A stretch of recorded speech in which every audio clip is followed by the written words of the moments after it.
Maigo Banen Erugini, soy Kai y en este vídeo voy a contaros la historia de Sauron, el Señor Oscuro, siervo de Morgoth y principal antagonista de la segunda y la tercera Edad del Sol en la Tierra Media. El origen de Sauron se remonta al principio de todo. Sauron era uno de los Ainur creados por Ilúvatar antes que ninguna otra cosa y por tanto participó en la música de los Ainur y en la hechura del mundo. Sauron era, de hecho, uno de los Maiar, es decir, pertenecía a la misma raza que los Istari, aunque sabemos que, dentro de los Maiar, Sauron tenía un rango muy superior a todos ellos, incluyendo a Saruman y Gandalf. Sabemos que Sauron fue uno de los Ainur que bajaron a Ea cuando Ilúvatar les dio permiso, y allí se convirtió en uno de los Maiar al servicio del Vala Aule. Por tanto, en un comienzo, Sauron fue originalmente un espíritu con buenas intenciones. Su virtud era su amor por el orden y la coordinación y su disgusto por cualquier confusión y fricción excesiva.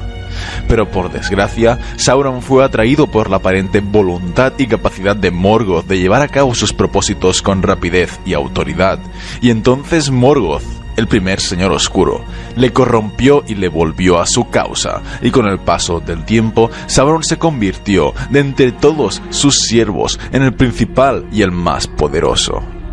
En todas las hazañas que hizo Morgoth, en todos sus trabajos y en todos los engaños de su astucia, Sauron tomó parte y estuvo siempre implicado, y aunque tenía un poder innato mucho más pequeño que el de su amo, Sauron se corrompió menos y era más frío y calculador. Mientras Morgoth duró, Sauron nunca buscó su propia supremacía, sino que trabajaba para el triunfo de Morgoth, a quien él adoraba. De este modo, Sauron terminó muchas cosas que Morgoth había concebido, pero que su amo no pudo o no quiso completar en la furiosa prisa de su malicia. No tenemos muchos datos sobre Sauron durante las primeras eras del mundo, aunque es evidente que estuvo siempre con Morgoth luchando por su causa, y al ser su principal capitán y sirviente, con mayor rango incluso que los Balrogs, Sauron tomó el control de sus fuerzas cuando Morgoth fue llevado a Valinor, encargándose de multiplicar sus mermados ejércitos. Más tarde, Morgoth volvió y empezaron la primera Edad del Sol y la Guerra de las Joyas. En particular, sabemos que entre sus enemigos se decía que Sauron era un hechicero de poder tenebroso, maestro de las sombras y los fantasmas, capaz de deformar todo lo que tocaba, de torcer todo lo que gobernaba, señor de los licántropos, cuyo dominio eran el tormento y la crueldad. Tras la Dagor Bragollach, Sauron conquistó la isla de Tol Sirion, convirtiendo la fortaleza que allí había en una torre de hechicería y de maldad. Se encargó de capturar y vencer a Finrod Felagund junto a Beren y sus compañeros, aunque fue más tarde derrotado por Huan, el perro de Valinor, y Sauron huyó hasta Taur Nufuin, donde residió hasta el fin de la Primera Edad. Su amo Morgoth fue derrotado tras la Guerra de la Cólera y todos sus ejércitos fueron dispersados o destruidos.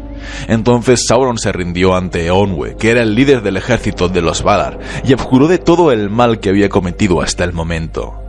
Y en un principio no lo hizo con falsedad, sino que realmente estaba arrepentido, pero arrepentido solo por miedo, perturbado por la caída de Morgoth y la gran cólera de los Valar.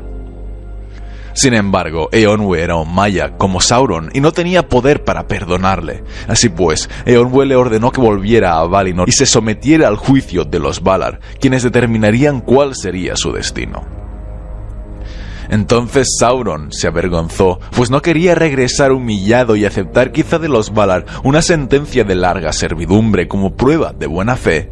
Por tanto, cuando Eonwe se fue, Sauron no regresó con él, sino que se quedó escondido en la Tierra Media. Tras la partida del ejército de los Valar, hubo paz durante muchos años, pero las tierras eran casi todas salvajes y desoladas y habían quedado en ruina tras la Guerra de la Cólera. Así pues, Sauron se propuso intentar curar las heridas del mundo, y en un principio sus motivos no eran malignos, sino que eran buenos. Creía que los Valar habían fracasado y que Eru había abandonado a Arda, de modo que quiso reorganizar y rehabilitar la Tierra Media, y deseaba ordenar todas las cosas según lo que él creía que era mejor, con el deseo original de garantizar siempre el bienestar de sus súbditos. Por desgracia, el paso del tiempo no le ayudó en absoluto, pues siendo en su origen un espíritu inmortal, Sauron fue más allá que cualquiera de los tiranos humanos, cuando descubrió hasta qué punto todas las demás criaturas racionales se admiraban de su gran conocimiento y lo fácil que le resultaba influenciarlas. Su orgullo creció deprisa y sin límites, convirtiéndose en una reencarnación del mal, deseando el poder completo y consumido por el odio hacia los dioses y los elfos, asumiendo poco a poco la misma posición que antaño hubiera tenido Morgoth. Entonces empezó a trabajar en el este y en el sur, esparciendo su influencia entre los hombres de la Tierra Media, quienes se multiplicaban sin parar, hasta llegar a ser para todos ellos como un rey dios inmortal al que había que venerar. Los hombres eran los más fáciles de manipular, pero Sauron sabía que los elfos eran la raza más poderosa, así que se propuso dominarlos también a ellos. Los elfos de la Tierra Media deseaban la belleza y la armonía de Valinor dentro de sus propias tierras mortales, de modo que Sauron se aprovechó de ello, y tomando una forma hermosa, empezó a hablar con ellos. Fueron muchos los que le escucharon, pues sus motivos y los de los elfos parecían ir a la par, dado que ambos deseaban la cura de las tierras desoladas. Sauron encontró su punto débil, sugiriendo que si trabajaban juntos, podrían hacer del oeste de la Tierra Media un lugar tan bonito como Valinor. Y mientras que en Lindon repudiaron ese sueño, en el reino de Eregion Sauron fue escuchado, y con la ayuda de su conocimiento, los herreros elfos hicieron los anillos de poder. El principal poder de estos anillos era la prevención o lentitud de los cambios y la decadencia, y la preservación de lo que era deseado o amado. Pero en secreto, Sauron hizo el anillo único en Mordor. Su objetivo era que los 19 anillos que se habían hecho en Eregion fueran entregados a los más grandes señores elfos, para que luego él, con el anillo único, pudiera esclavizarlos a los 19, y así poder obtener el control sobre la raza élfica. Sin embargo, Sauron no contó con la sabiduría y las percepciones de los elfos, quienes en el momento en que se puso el anillo único se dieron cuenta de lo que había hecho y de que habían sido engañados. Así pues, escondieron los últimos 3 anillos que habían hecho, que eran los más poderosos, y trataron de destruir los otros 16, aunque no lo consiguieron. Cuando Sauron se enteró, montó en cólera, y entonces empezó la guerra de Eriador, también conocida como la guerra entre Sauron y los elfos, en la que el reino de Eregion fue destruido y Sauron se hizo con los 16 anillos que no habían sido escondidos. Como los elfos ya no volverían a caer en su trampa, Sauron decidió repartir estos 16 anillos entre los enanos y los hombres para poder corromperlos y esclavizarlos. De ahí nació la rima del Señor de los Anillos, y de ahí surgieron también los 9 Nazgûl, sus siervos más letales. Con el tiempo, Sauron acabó siendo el amo supremo de casi toda la Tierra Media. Dominó otra vez a todas las criaturas malignas de los días de Morgoth que aún quedaban sobre la tierra o debajo de ella, y los elfos huyeron por mar a Valinor o se ocultaron en sitios secretos, siendo Lindon el último reino elfo que se mantenía en pie. Sauron llegó a alcanzar un control sobre los orcos todavía mayor del que había tenido Morgoth, pues consiguió unirlos a todos en un odio irracional por los elfos y los hombres, y los orcos de los ejércitos que él había preparado estaban tan sometidos a su voluntad que sacrificarían su propia vida sin dudarlo si él así lo ordenara. Y además, Sauron dominaba todas las hordas de hombres que habitaban al este y en el sur, demostrando una habilidad incluso superior a la de Morgoth en la corrupción de los hombres que estaban fuera de la influencia de los Noldor y los Valar, pues llegó a corromperlos hasta el punto de reducirlos al vasallaje y hacerlos marchar junto con los orcos, rivalizando con ellos en crueldad y destrucción. En conclusión, Sauron llegó a gobernar un imperio casi mundial desde su torre oscura de Barad-dûr en la tierra de Mordor, portando el anillo único en el dedo. Pero paralelamente a todo ello, en medio del mar una civilización había crecido de manera inigualable. Númenor, cuyos habitantes humanos eran más longevos, más poderosos y más sabios que los hombres corrientes de la Tierra Media. Con el paso de los siglos, los númenoreanos habían empezado a envidiar la vida inmortal de los elfos y habían empezado a hablar en contra de los Valar, quienes les habían prohibido viajar hacia el oeste, aunque nunca se habían atrevido a tomar ninguna represalia.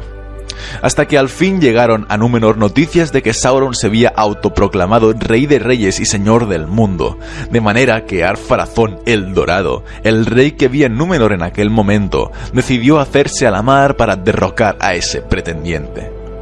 El ejército de Númenor que desembarcó en la Tierra Media era tan vasto y tan terrible que los siervos de Sauron no tuvieron valor para enfrentarse a ellos, y Ar-Pharazôn ordenó a Sauron que se presentara ante él y le jurara fidelidad. Y Sauron acudió.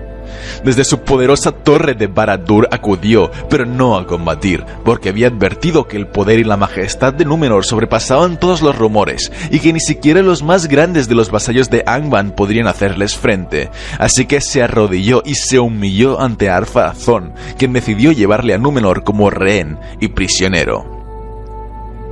Sin embargo, tan grandes eran la astucia y el conocimiento de Sauron, que en poco tiempo pasó de ser un sirviente a ser el principal consejero del rey.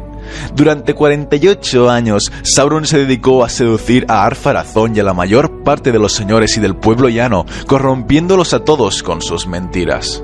Sauron les hizo creer que Ilúvatar no existía, diciendo que él era una simple invención de los celosos Valar, y luego les explicó que el verdadero señor de los Valar era Morgoth, quien lo acabaría conquistando todo y haría reinos eternos para aquellos que le sirvieran.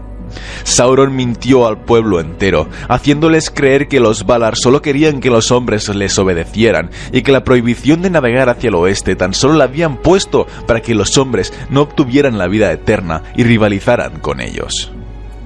Sus palabras eran hermosas y parecían justas, y como además Sauron tenía el anillo único consigo, pudo usarlo para dominar las mentes y las voluntades de la mayoría de los númenóreanos.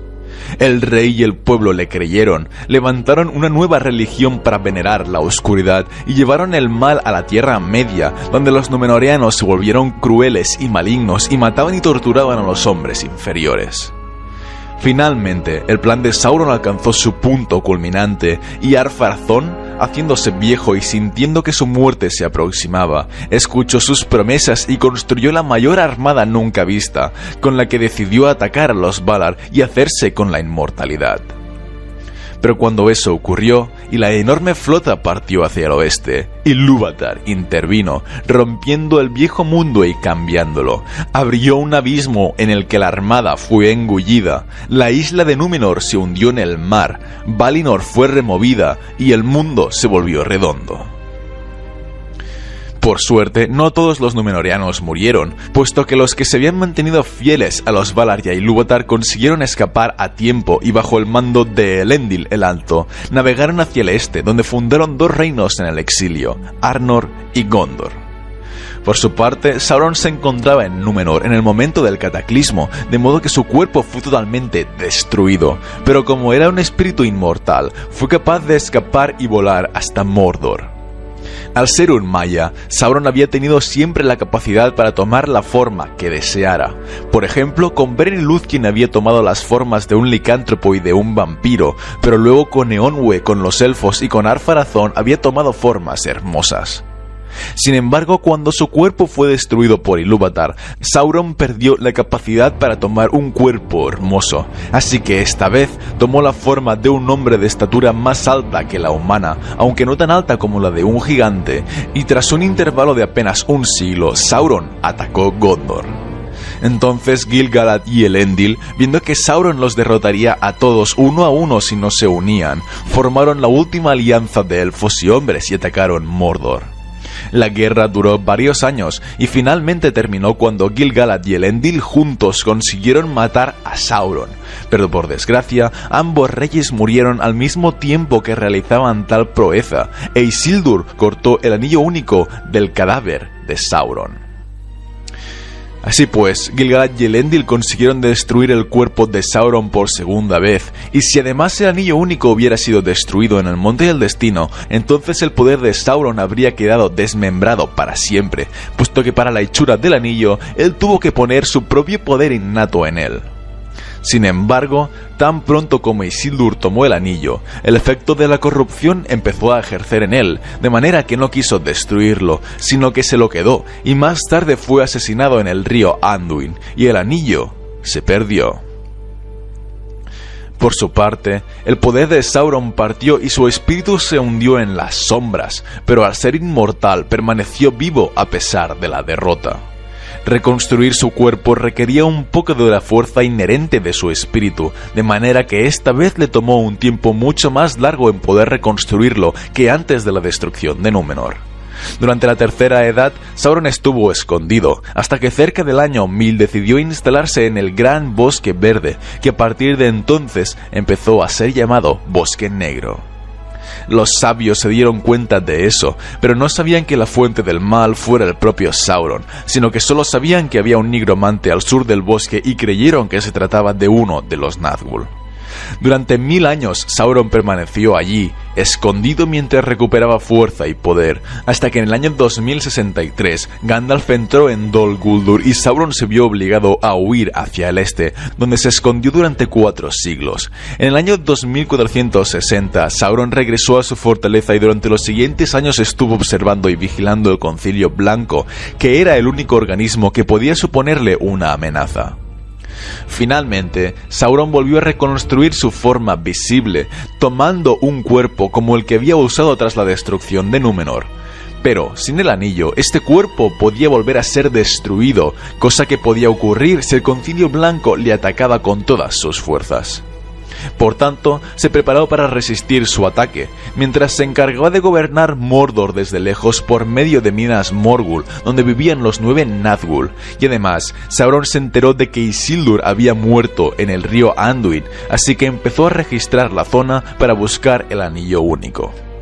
Cuando al fin el Concilio Blanco le atacó, él ya estaba preparado y simplemente fingió su huida para poder regresar a Mordor en secreto. 9 años después de su retorno, Sauron se manifestó abiertamente, se fortaleció, empezó a reconstruir Barad-dûr y envió a 3 Nazgûl a reocupar Dol Guldur. Entonces empezó a edificar su fuerza y preparar sus planes de venganza, con los que volvería a hacerse con el control del mundo entero. Las razas de hombres en el este y en el sur le seguían siendo fieles y se habían encargado durante siglos de debilitar el poderío de Gondor, que ahora el propio Sauron se encargaría de rematar. Además, los Nazgûl le entregaron la Palantir de Minas Ithil, con la que Sauron fue capaz de esclavizar a Saruman y de luchar contra Denethor hasta el punto de inundarle en la desesperación. Lo único que le faltaba para asegurar su victoria era encontrar el Anillo Único, cuyo destino desconocía, y así fue que a sus manos llegó Gollum, que se aventuró a entrar en Mordor y fue capturado y torturado hasta revelar todo lo que sabía sobre Bilbo Bolsón. Al enterarse de toda la historia de Gollum, un enorme temor creció en Sauron, pues si sus enemigos conseguían hacerse con el Anillo Único, podrían suponer una grave amenaza para él. El anillo podría proporcionar a su portador un poder tal que podría ser capaz de rivalizar y derrotar a Sauron, ocupando así su lugar como amo de la Tierra Media. Imaginando la guerra, Sauron la empezó, creyendo que no había tiempo que perder, pues quien golpea primero, si golpea con bastante fuerza, quizá no tenga que golpear de nuevo. Así pues, Sauron puso en movimiento, más pronto de lo que él esperaba, las fuerzas que llevaba preparando desde hacía mucho, y envió a los Nazgûl en busca de la comarca y de Bilbo. Pero fallaron, y más tarde se enteró que una compañía había partido de Rivendell llevando el Anillo Único hacia el sur. Sauron creyó entonces que sus enemigos llevaban el anillo a Minas Tirith, desde donde un adversario podría levantarse, derribarlo y reemplazarlo. Pero que sus enemigos quisieran derribarlo, pero no sustituirlo por nadie, es un pensamiento que nunca se le ocurrió, porque Sauron, a pesar de ser muy inteligente, tan solo conocía el deseo de poder, y así juzgaba a todos los corazones. Nunca pudo imaginar que alguien pudiera rehusar al poder, que teniendo el Anillo Único lo que quisiera no era usarlo, sino destruirlo. Sauron era sabio, pero aún así insensato, pues si hubiera aplicado todo el poder del que disponía en guardar Mordor de manera que nadie pudiese entrar, y si se hubiera dedicado por entero a la caza del anillo, entonces ni el anillo ni el portador le hubieran eludido mucho tiempo. Pero no lo hizo, sino que durante muchos días apuntó su mirada aquí y allá, siempre fuera de su propio territorio, dominado por la prisa y por el miedo, y más aún cuando el heredero de Elendil se rebeló mediante la Palantir de Orthanc, mostrándose como un adversario digno de reclamar el anillo. Carcomido por la duda, Sauron decidió atacar cuanto antes la ciudad de Minas Tirith, pero gracias a Gandalf y Aragorn, las fuerzas de Sauron fueron derrotadas, y más tarde avanzaron contra la Puerta Negra para que Sauron pensara en ellos y vaciara su tierra, dejando así un camino libre para Frodo y Sam. No fue hasta que Frodo se puso el anillo y lo reclamó para sí, que Sauron comprendió la magnitud de su propia locura, entendiendo por fin todos los ardides de sus enemigos. La ira ardió en él en ese momento, y el miedo creció como un inmenso humo negro, sofocándolo, pues conocía ahora qué peligro mortal lo amenazaba, y el hilo del que pendía su destino. Y tras ese instante enceguecedor de entendimiento, ya todo estuvo perdido para él, pues Gollum cayó al abismo y el anillo único fue destruido. Al destruirse el anillo, Sauron no murió, dado que era un Maya, un espíritu inmortal, de modo que siguió viviendo. Sin embargo, con la destrucción del anillo, Sauron perdió la mejor parte de la fuerza que era innata en él en un principio, y todo cuanto fue creado o construido con ese poder fue derrumbado. Sauron perdió su cuerpo por tercera vez, quedó mutilado para siempre, de modo que jamás podría volver a reunir poder suficiente para crecer y volver a tener forma. Jamás podría volver a reconstruir su cuerpo, así que se quedó convertido en un mero espíritu maligno que se atormenta a sí mismo en las tinieblas. Y cuando Sauron cayó, sus innumerables ejércitos de orcos, trolls y bestias hechizadas, que dada su naturaleza no eran sino marionetas atadas a su voluntad, se quedaron sin guía, temblaron, desesperaron y se dispersaron en fuga. Algunas se mataron entre ellas, otras se dejaron morir, y otras huyeron a esconderse en agujeros oscuros, y el poder de Mordor, privado de la voluntad de Sauron, se deshizo como polvo en el viento. Con esto termina mi vídeo sobre la historia y el poder de Sauron, pero aún así, antes de terminar, quiero hacer una breve explicación sobre qué es el ojo de Sauron. En las películas, el ojo es un ojo físico gigantesco que se encuentra en la cima de la torre de Barad-dûr, pero en los libros esto no es así. Como ya he comentado, en los libros Sauron tuvo una forma física en la Tercera Edad, una forma como la de la Segunda Edad, pero a la que le faltaba un dedo. El ojo era, según palabras de Frodo, la creciente y horrible impresión de la voluntad hostil, decidida a horadar toda sombra de nube, de tierra y de carne para verlo, para inmovilizarlo con una mirada mortífera, desnuda, inexorable. En otras palabras, el ojo era la voluntad de Sauron, no su forma física. De hecho, muy poca gente en la Tierra Media era consciente de la existencia de este ojo. Los únicos que lo mencionan son los siervos de Sauron, dado que están atados a su voluntad, y aquellos pocos personajes que se hayan enfrentado a él de alguna u otra manera. Por tanto, yo creo que las películas presentan dos grandes cambios respecto a Sauron. El primero es el del ojo, dado que en los libros tenía otra forma física, y el segundo es el de su muerte en la Segunda Edad, pues en la película lo mata Isildur, mientras que en los libros lo matan Gil-galad y Elendil de forma conjunta. Y ahora sí que con esto termina mi vídeo sobre Sauron, el Señor Oscuro, principal servidor de Morgoth. Ha sido un vídeo muy difícil de hacer, así que si os ha gustado dadle al like y suscribíos para más vídeos de la Tierra Media. Un saludo a todos, chicos.